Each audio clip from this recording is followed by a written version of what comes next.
আসসালামু আলাইকুম এভরিওয়ান। আজকে দেখাবো মূলা ডাঁটা দিয়ে শুটকি, আর আপনারা দেখতে থাকুন। প্রথমে একটা প্যান গরম করে তার মধ্যে দিয়ে দিব একটু রসুন, একটুটা ভালোই রসুন দিব। তারপর রসুনটা ভেজে দিব।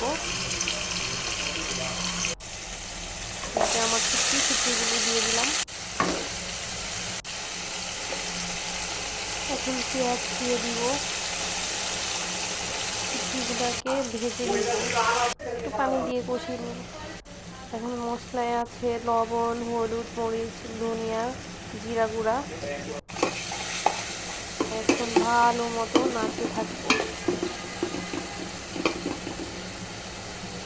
এখন আমার আগে থেকে কেটে রাখা আলু এবং মূলার ডাঁটাগুলো দিয়ে দিলাম। খুব ইয়ামি লাগে, কারণ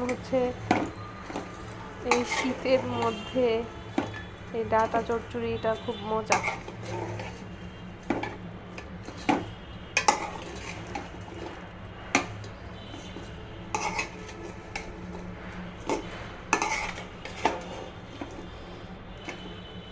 নাড়তে থাকবো ভালো মতো, যেন মশলা সবগুলা সবজির মধ্যে গায়ে গায়ে লেগে যায়।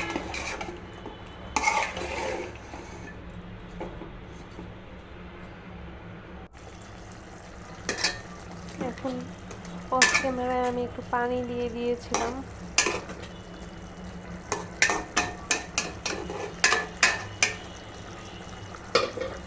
খুব ইজি।